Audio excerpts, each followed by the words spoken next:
Welcome to Reddit's for Sleep, where your nights get quieter, one story at a time. Every evening, we bring you handpicked Reddit stories, narrated in a calm, soothing voice to help you relax, unwind, and drift off. If you enjoy peaceful nights with just the right storytelling pace, you're in the right place. So before we begin, take a moment to like this video and subscribe to Reddit's for Sleep so you never miss your nightly escape. Now, get cozy and let the first story begin. Story 1. My husband retired early without telling me. I found out by accident. I always thought my husband and I were on the same page. We're both in our late 50s. We've been married for 31 years.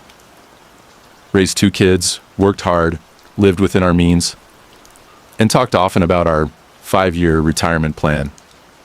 We even had a folder, a literal blue folder labeled Retirement Plan 2029 inches that sat in our kitchen drawer alongside old takeout menus and random batteries. It was kind of a joke, but it meant something to me. It meant we had a future we were building together. So, imagine my confusion when I logged into our joint bank account last month and saw a sudden sharp drop in monthly deposits. It was subtle at first, just enough to make me tilt my head. He works in local government, a quiet but stable job, and his pay had always been consistent.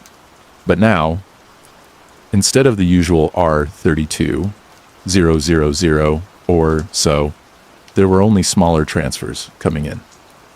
I figured it was a payroll error, or maybe some kind of holdup. I didn't bring it up right away. I just kept watching. But the second month, same thing. So I asked him gently, like I always do. He paused, looked at me from across the kitchen table, and simply said, "Oh, I retired." I thought he was joking. I laughed. But he wasn't laughing. He was stirring his tea like it was just another Wednesday. He didn't even look up. That's when my stomach sank. He repeated it, this time softer. I put in for early retirement 3 months ago. I couldn't speak. I just stared at him, blinking. My brain was trying to connect dots that refused to align. We always said together. We always said 2029. We always said we'd plan this. I finally whispered, "Why didn't you tell me?" He looked up then, shrugged. I figured I'd earned it. That night, I cried silently in the shower. It wasn't about the money, not really. We're okay financially. We've saved, invested, downsized when the kids left. We don't live extravagantly. But what hurt, what cut, in a way I still don't fully understand, was the decision being made without me. It felt like being left behind, like watching someone board a train you thought you'd both been waiting for, only to find out they had a separate ticket the whole time. I started replaying everything in my head, the slight mood changes, the moments he'd start a sentence and stop halfway, the nights he'd pour a second glass of wine without asking if I wanted one too. I asked him, eventually, if something was wrong, if he was unhappy, if he needed a break from life, from work, from us. He said no. He said he just felt done. That waking up for work felt like trying to swim through cement, that every morning felt heavier than the last.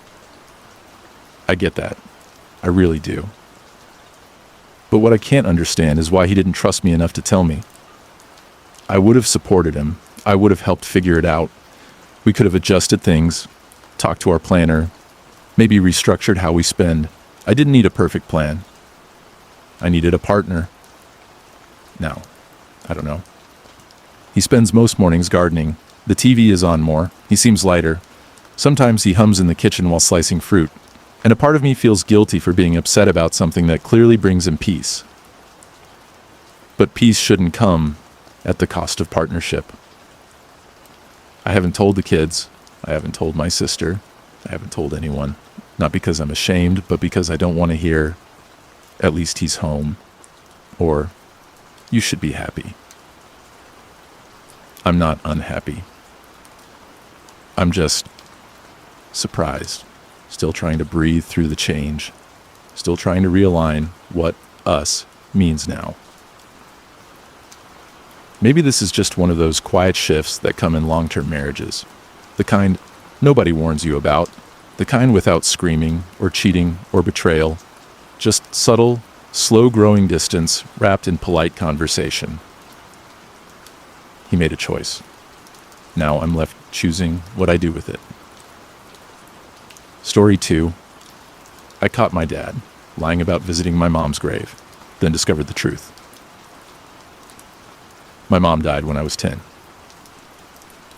A drunk driver ran a red light and hit her on her way back from the grocery store. The image of the police officer standing at our front door, hat in hand, is one I've never been able to shake. My dad didn't cry in front of me that day. He just closed the door, locked it, and sat at the kitchen table for hours without moving. He didn't even turn the lights on.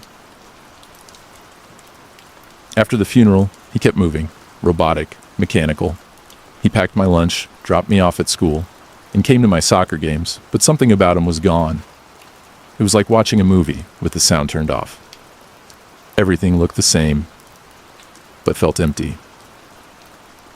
For the longest time, I believed he was mourning in silence. Quiet grief, private pain. He was a man of few words, always had been. But I respected it. We coped in different ways. I started journaling, then eventually therapy. He never joined me. Said he didn't need it. He told us he visited Mom's grave every year on her birthday and the anniversary of her death. He'd leave early in the morning and come back just before lunch, always holding a coffee and saying the same thing every time. She looked peaceful today. My sister and I never questioned it until this year. It was the 20th anniversary of her death. I had moved back to our hometown recently after going through a divorce, and I was staying with Dad temporarily while looking for a new place. I offered to go with him that morning to her grave. I thought maybe it would help both of us, give us some kind of shared closure. He told me no, said he preferred to go alone, just like always. That stung a little, but I didn't push. Still, something didn't sit right. So that morning, I waited. When he left, I followed him. I know how that sounds. But something in me needed to know. Needed to see this moment I'd been imagining for 20 years, my father, standing over my mother's grave, letting her know she wasn't forgotten. But he didn't go to the cemetery. He drove to a diner, sat at the counter, ordered pancakes. He stayed there for over an hour, talking to the waitress like they were old friends, laughing, eating like it was just another Saturday, not a tear in sight. I sat in my car across the street and watched through the window with shaking hands. I felt sick, betrayed, like everything I believed about how he honored her, all the rituals I thought were sacred, were just a lie. When he came home, I asked him straight out. He didn't even try to deny it. I haven't gone in years, he said, just like that. I was stunned. Why lie? Why pretend all this time? He looked at me then, and for the first time in my life, I saw actual fear in my father's eyes. Because I didn't know how to tell you I stopped believing in graves, he said. I didn't understand. I told him that. He explained slowly, like someone carefully opening a wound that never fully healed. He said the first few years after she died, he went every week, then every month, then twice a year. Then it just stopped. He said he realized one day, while standing there in the cold, that it didn't bring him peace, that it made it worse, that he left each time feeling more hollow, more angry, more lost. But he couldn't stop because of us, because we expected him to be the grieving, loyal husband. So he kept the lie going. It made me angry. I told him how much I needed those rituals, how knowing he went made me feel like Mom was still part of our family story, that she wasn't forgotten, that we still visited her, even if only through him. He stayed quiet for a long time. then said something I'll never forget. I never forgot her. I just stopped needing a stone to remember her. It broke something open in me. Because on one level, I understood. I didn't visit her grave often either, maybe once every few years. But I wanted to believe someone did, that someone kept watch, that someone remembered her physically in the world. I asked him who the woman at the diner was. He hesitated, then said, "She's been my friend for a long time. Her name's Carol. We met there maybe 10 years ago. She lost her husband too." I froze. My dad had a friend? A woman? I asked him if they were together. He looked down at his hands. "No, not like that. We just talk. Eat breakfast. Share silence." There was no shame in his voice, but there was something like quiet pleading. I didn't know how to respond. I went to Mom's grave alone that evening. The flowers were faded. The headstone was dusty. I brought a candle and wiped the stone clean with my sleeve. I sat there for over an hour and cried more than I had in years. I wasn't mad anymore. I was sad. Sad that my father had suffered alone. Sad that he felt he had to hide his pain behind performances. Sad that I was so caught up in what grief should look like that I missed the grief that had shaped him. The next day, he made me coffee and said, "I'll go with you next time, if you want." I nodded. We haven't talked much about it since. But something between us shifted. Less pretending, less walking on emotional eggshells. I still think about that diner, about the mornings he spent laughing with a stranger while I imagined him mourning, and I realize now maybe that's what healing looked like for him. Not kneeling at a grave, but reclaiming some small sliver of joy, of human connection. He still doesn't believe in graves, but he believes in memory, and that counts for something. Story 3. I found a letter my wife wrote to her ex while I was in the hospital.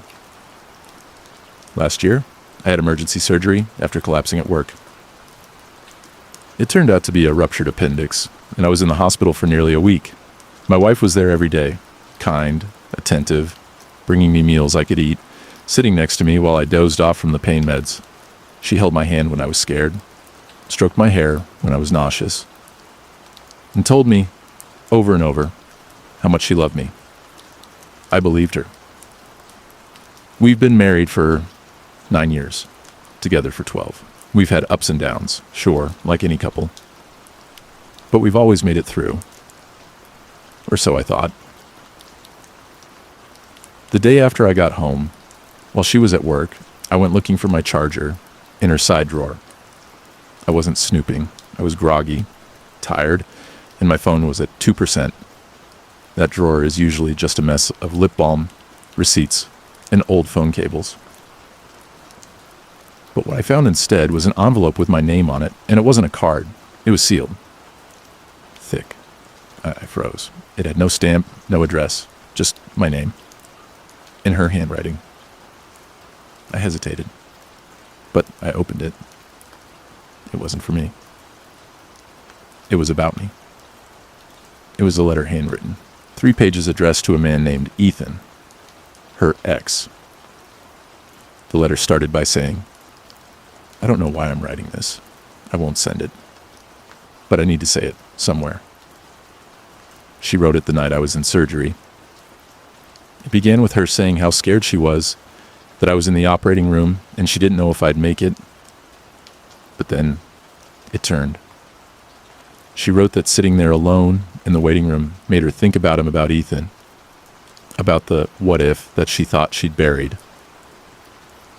She wrote, "If you ever read this, I want you to know that part of me still wonders what our life would have looked like."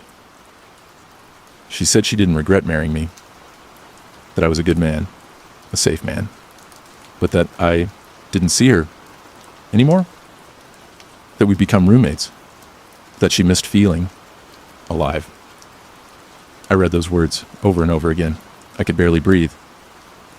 She ended the letter by saying she knew she'd never send it and that she was ashamed for even writing it. That she loved me, that she chose me, that she'd keep choosing me. I sat on the floor for almost an hour. I wasn't angry, not at first, just hollow. Because I didn't even know she was feeling that way. I thought we were okay. We laughed sometimes, we made dinner, we watched shows in bed, we had inside jokes. I didn't think we were roommates. I thought we were a team. When she came home, I didn't confront her right away. I couldn't. I just watched her move around the kitchen, smiling like nothing had shifted. But something had shifted. And it wouldn't shift back. A week later, I asked her about it. I didn't mention the letter. I just asked her, "Are you happy?" She paused, then said, "I'm tired." She looked surprised by her own answer, like it had slipped out before she could lie. She said she didn't know who she was anymore, that marriage had turned into routine, that she felt invisible sometimes, that she missed being wanted, not just loved, but wanted. That night, after she fell asleep, I reread the letter. It still hurt, but strangely, I began to understand. I'd been coasting, assuming comfort meant contentment. I stopped surprising her, stopped flirting, stopped seeing her the way I used to, not because I didn't care, but because I thought being steady was enough. It wasn't. The next morning, I left the letter on the kitchen table. She saw it, read it, didn't say anything for a full hour. Then she came into our room, sat beside me, and cried. She kept apologizing, not for writing it, but for not telling me what she was feeling. We spent the rest of the day talking. No yelling, no blame, just talking. And we kept talking for weeks. Marriage isn't a straight road. Sometimes it dips, sometimes it stalls. But that letter, as painful as it was, opened a door we'd both quietly shut. We're still together. We go on walks now, date nights. We touch more, we look at each other longer. Sometimes I wonder if I was meant to find that letter.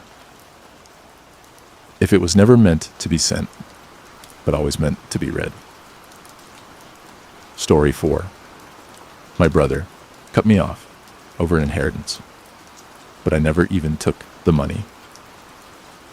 My older brother and I were never best friends, but we were close enough. We grew up in a modest home, raised by two parents who believed in hard work and honesty. Our dad passed away when I was 26 and my brother was 30. It hit both of us hard, but especially him. He had always been Dad's shadow, fixing things together, learning how to do taxes, grilling on Sundays. I think losing him made my brother feel like the anchor of our family was suddenly gone, and no one told him how to steer the ship. The inheritance wasn't massive, but it was meaningful. Our dad left behind a little over $480,000, which was to be split evenly between the two of us. It wasn't unexpected. Dad was methodical, always planning, always labeling folders. It was just like him to leave something behind to make our lives easier. But 3 months after the funeral, my brother stopped speaking to me. No warning, no argument, just distance. At first I thought he needed space. Grief looks different on everyone. But then he started ignoring my texts. Wouldn't return calls. Didn't show up to our mom's birthday dinner. It made no sense. Until Mom let something slip during a phone call. She said she wished I hadn't taken more than my half of the inheritance. That it made things awkward for the rest of the family. I nearly dropped my phone. I hadn't taken anything. In fact, I told the lawyer to hold on to my half until I figured out how best to invest it. I hadn't touched a cent. I wasn't in a rush. I trusted the process. I thought we all did. Turns out, my brother had gone to the lawyer first.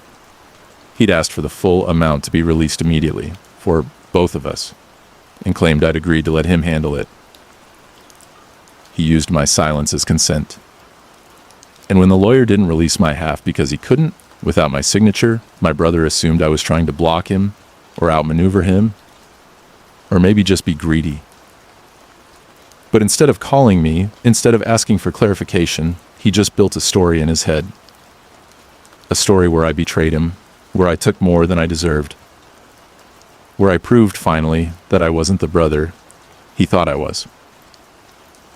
I tried reaching out again, texted him to meet, told him I hadn't touched the money, that it was still sitting untouched, waiting. I even offered to show him the documents. He replied with just 4 words. Doesn't matter anymore. Goodbye. That was a year ago. We haven't spoken since. I still see his wife. Sometimes she waves politely at family gatherings, but there's always that tension. That awkwardness that says, we're not supposed to be friendly right now. I spoke to the lawyer. He confirmed everything I already knew. The money is still there, still split evenly, still untouched on my end. But what do? Do I cash it out just to prove a point? Do I give it to charity? Do I send him a receipt? Or do I just let it sit there? A silent monument to a bond that snapped without warning? Sometimes I think this was never about the money. Sometimes I think he was just looking for a reason to pull away. Maybe the grief was too big. Maybe he needed someone to blame. And maybe I was just the easiest target. But it still hurts. Every family photo, every holiday, every moment Mom asks if we'll ever make up. I don't know if we will. But I still haven't touched the inheritance. Because some things, like trust once broken, are harder to rebuild than any number in a bank account. Story 5. I caught my landlord spying on me, but everyone thinks I'm lying.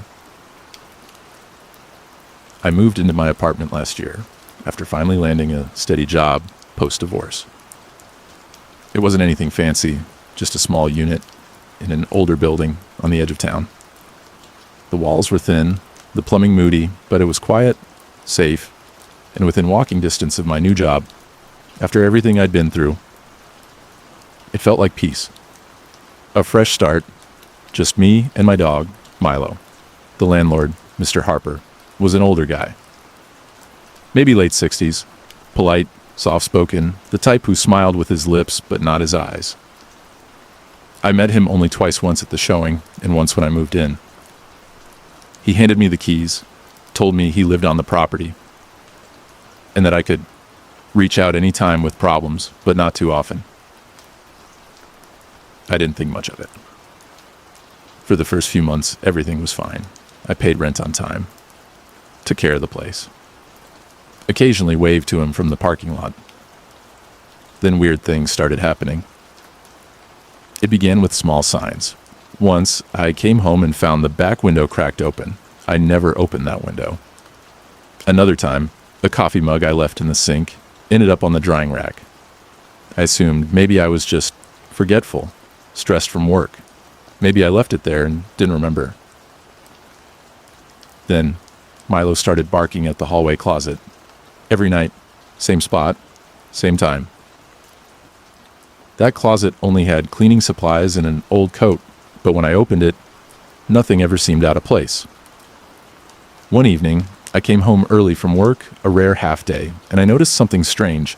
My bedroom light was off when I entered the apartment, but flicked off just a split second too late, like someone had just turned it off. I stood frozen at the door, Milo growling behind me. I called out, "Hello?" Silence. I checked the whole apartment. Nothing. Every door locked, every window shut. But something felt wrong. I started paying closer attention. I put a tiny strip of tape on the hallway closet door, barely visible unless you were looking for it. The next day, the tape was gone. I hadn't opened it. That's when I decided to install a camera, just a small, Motion-activated one I could tuck into the bookshelf facing the hallway. 3 days later, I had my answer. At 2:14 p.m., while I was at work, the camera picked up movement. I watched the footage with my heart in my throat. The hallway closet door opened slowly, and Mr. Harper stepped out. He looked around, calm, casual. He walked into my bedroom, out of view. A few minutes later, he returned, adjusted the lamp on my side table like nothing happened, and slipped back into the closet, closed it behind him. I couldn't breathe. My landlord had been inside my apartment, hiding, walking around, touching my things. I called the police immediately. They came, took a statement, reviewed the footage. But because there was no sign of forced entry, and because he was the property owner with a master key, they said it was a gray area. No charges were filed. They said I could file for a restraining order if I felt unsafe, but the process would take time. Days, maybe weeks. Meanwhile, Harper denied everything. Said the footage was doctored, that I was unstable. He told the neighbors I was going through a rough patch and that I was making things up for attention.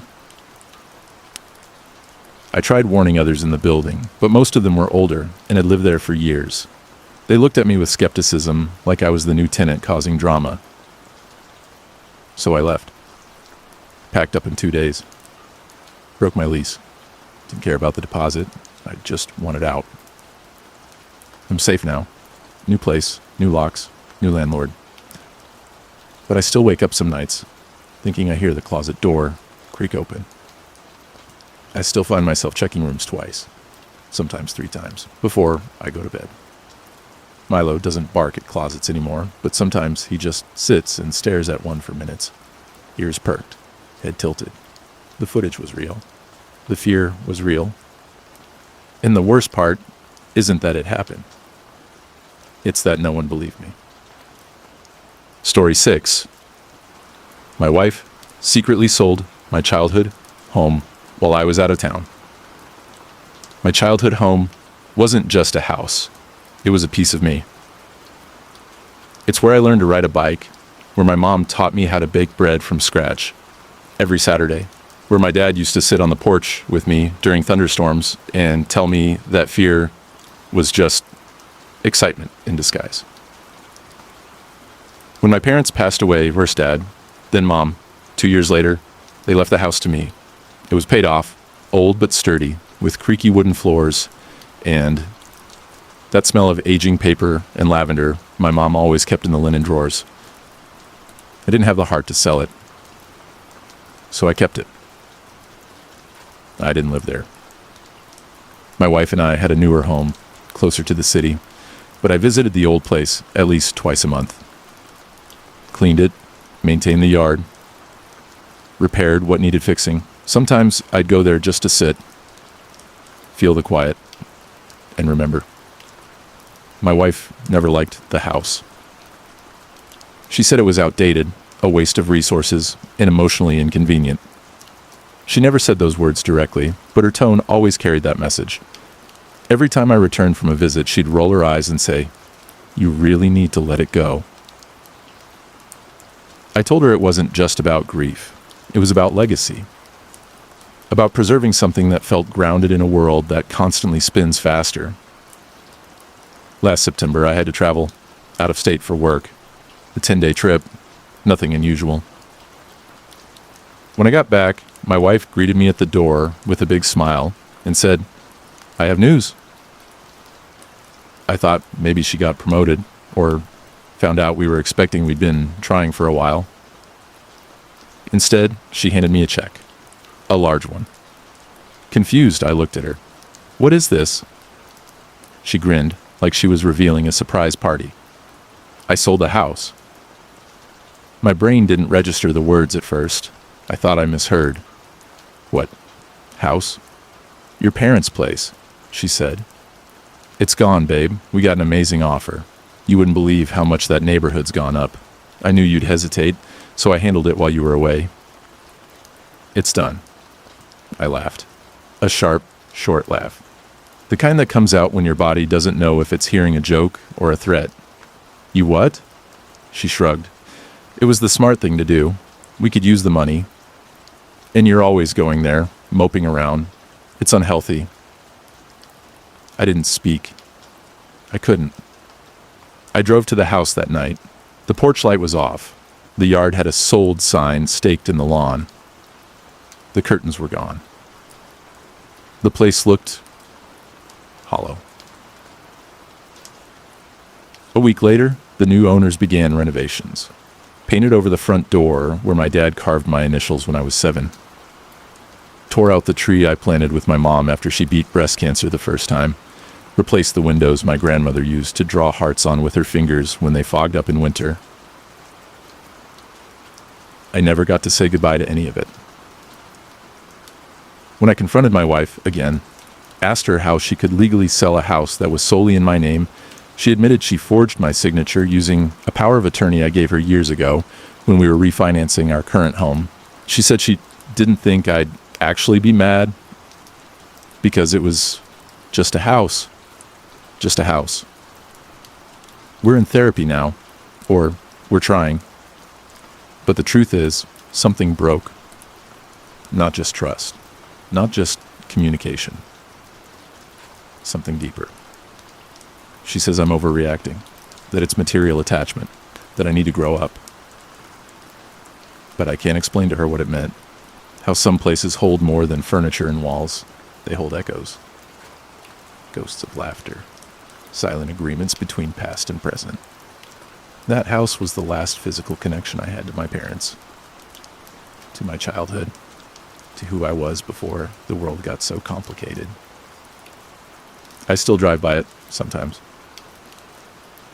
The new owners added a garden. It's pretty.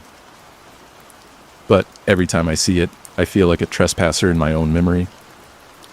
And the woman I married, the one who promised to protect the things I loved, helped erase it all. Story 7. I took care of my mom for 11 years. Then, my sister took everything when she died.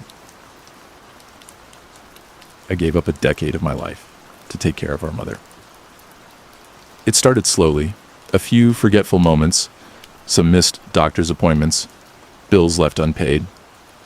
Then came the official diagnosis, early onset Alzheimer's. I was 29. My sister Claire was 35 and living overseas with her husband and 2 kids. She cried on the phone, told me how sorry she was, said she wished she could be there more. But of course, the timing wasn't right. So I stayed. Moved into Mom's house. Took a remote job, stopped dating, put every plan I had for my 30s on pause. At first it wasn't so bad. She had good days, we cooked, watched old movies, folded laundry together, even if she forgot where to put it all. She'd call me by the wrong name sometimes, but she still laughed at my jokes and held my hand while we walked around the garden.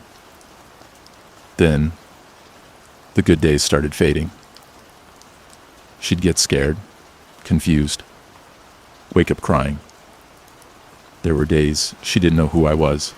Nights I'd wake up to find her trying to leave the house, barefoot, thinking she was late for work, even though she hadn't worked in 20 years.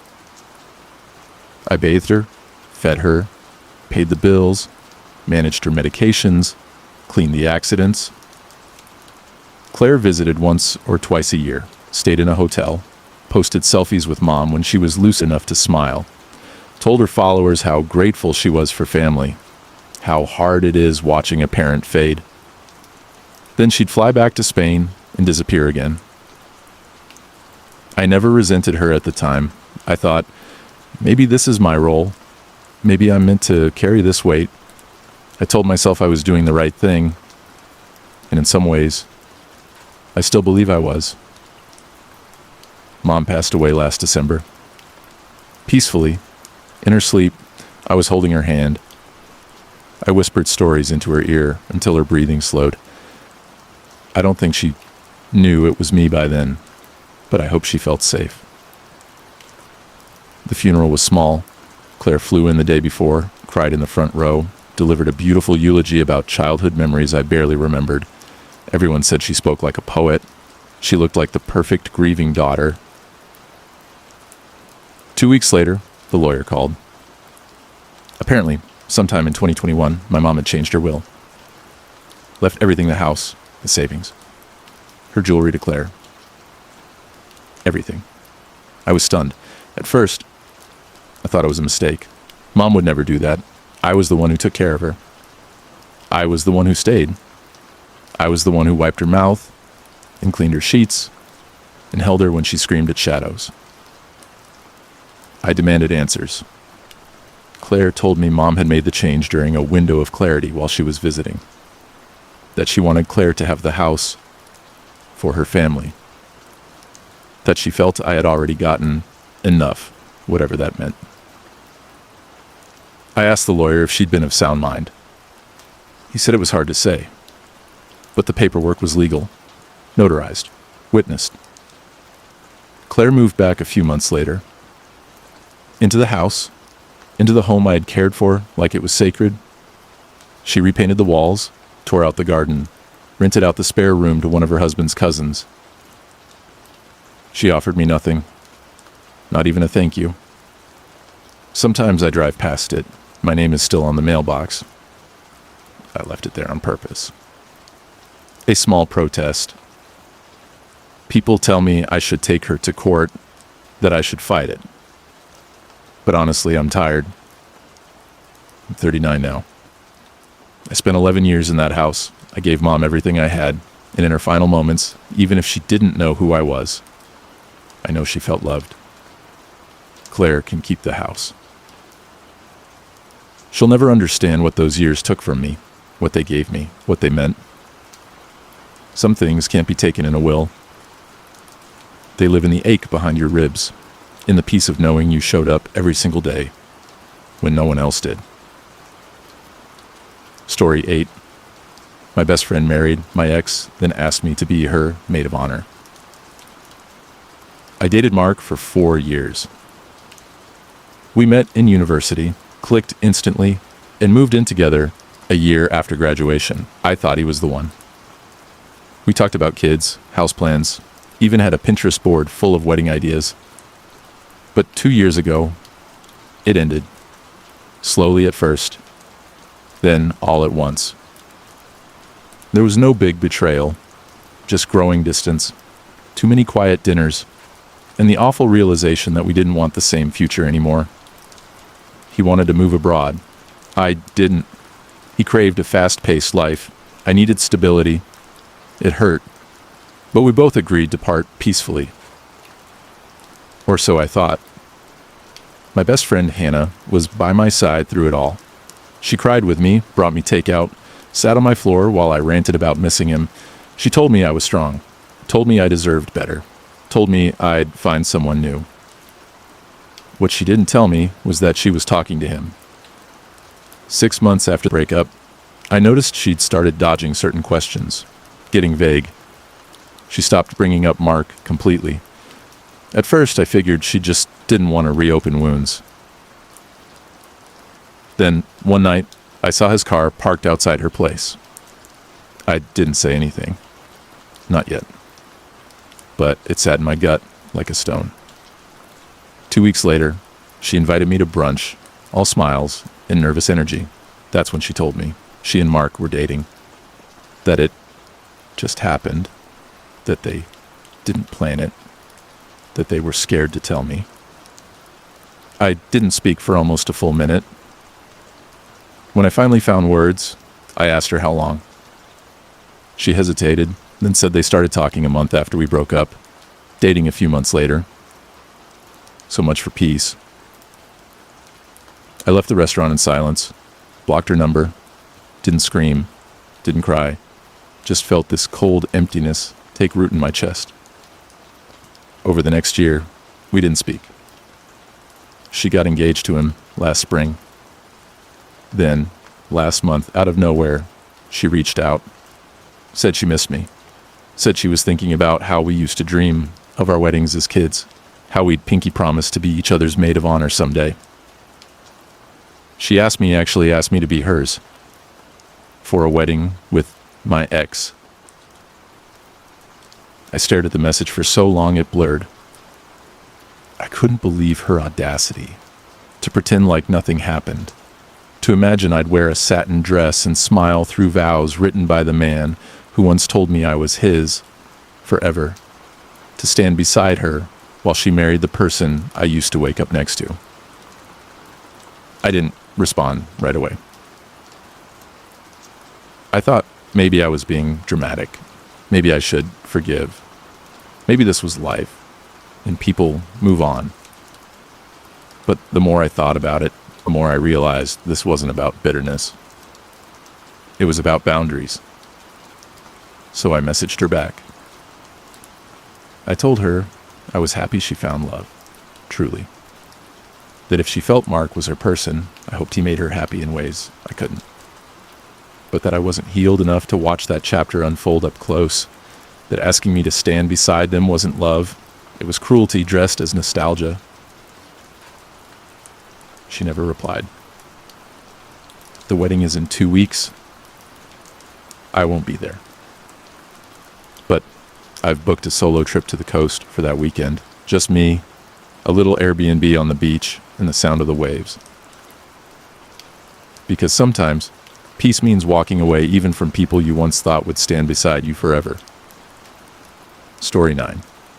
My dad left my mom after 33 years, then asked me to lie for him. My parents were married for 33 years. To outsiders, they looked solid. The kind of couple that still brought each other tea in the mornings, finished each other's sentences, and remembered anniversaries without fail. Growing up, I honestly believed they were unbreakable.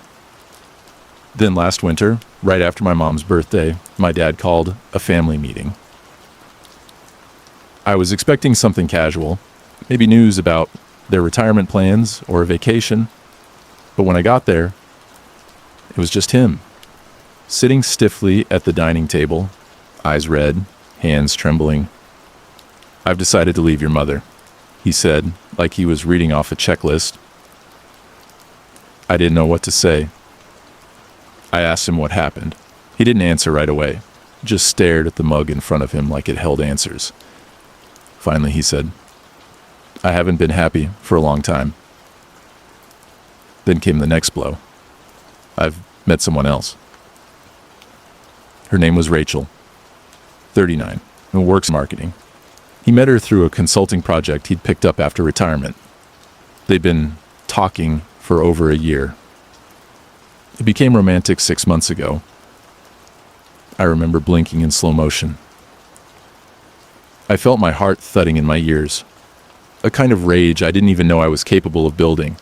Not because he'd fallen out of love, that happens, but because of her, because of the lying, because he waited until after my mom's birthday dinner, after we all smiled and toasted and pretended things were okay to blow everything up. I asked if Mom knew. He said he was going to tell her that night. He wanted me there when he did it. I said no.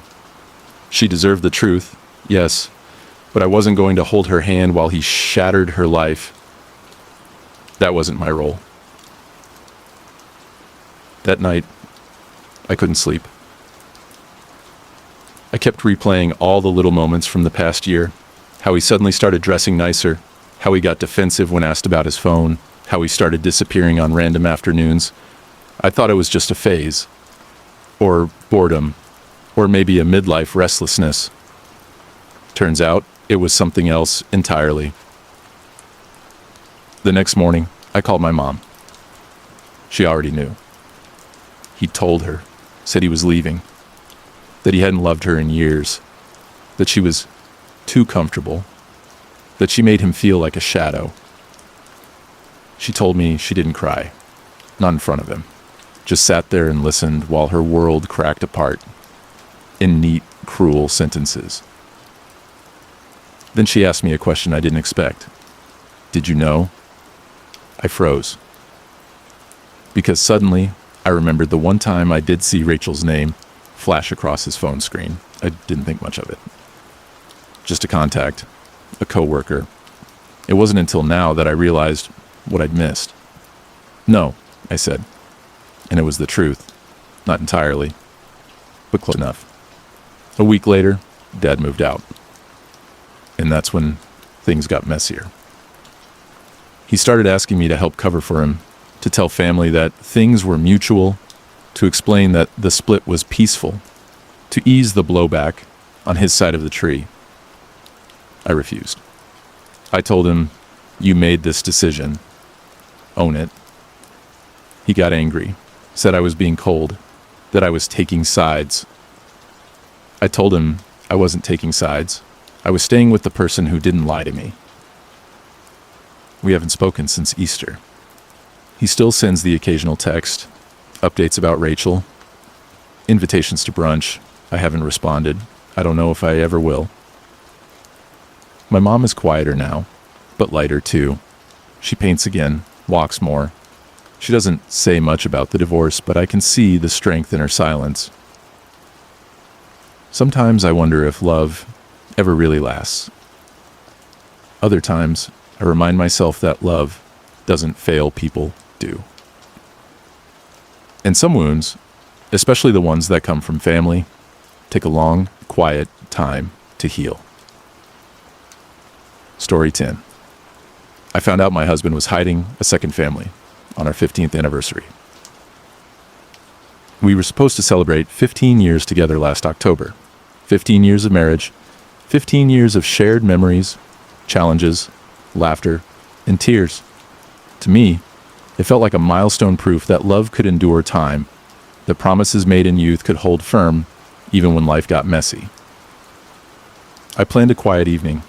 Nothing flashy, just the two of us. I cooked his favorite meal, lamb stew, slow cooked with rosemary and garlic, just like he liked it. I lit candles on the dining table and put on some soft jazz music in the background. I wanted it to be a night to remember, a gentle reminder of why we stayed together all these years. But that night, nothing went as planned. He came home late. That wasn't unusual, not at first. His job had been demanding lately. Deadlines, clients, last-minute meetings. I didn't mind. I was used to waiting for him, to eating dinner alone. I just missed the days when work didn't swallow him whole. When he finally walked through the door, he apologized with a tired smile, said he'd been stuck at work, caught up with some urgent projects. I nodded and told him it was okay, that I'd save some stew for him. He didn't seem quite himself, distracted, tired, distant, but I pushed the thought aside. Later that night, as I was clearing the table, I noticed his phone buzzing repeatedly on the kitchen counter. The screen lit up with a name I didn't recognize. Maya. It caught my attention. More than once, the phone buzzed.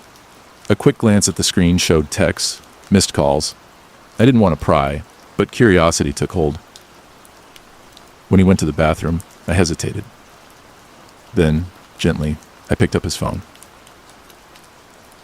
I told myself I was looking for a reason, a sign that maybe, just maybe, everything was okay. But what I found shattered me. The messages weren't casual. They were intimate, filled with, "I miss you. When can we see each other again? And I love you." There were photos, too. Photos of a woman, not me, smiling warmly, in sunlit rooms. Photos of children. Birthday parties. Vacations in places I'd never heard of. A whole life, a whole family, hidden from me. I sat down on the kitchen floor, heart pounding, hands trembling. The room felt too small, the air too heavy. When he came out of the bathroom, I put the phone down slowly. He looked at me, confusion crossing his face. I asked him to explain. At first, he tried to deny it. Said the messages were from a colleague. Said the photos were old, from before we met. Said the kids belonged to a friend's family he helped occasionally.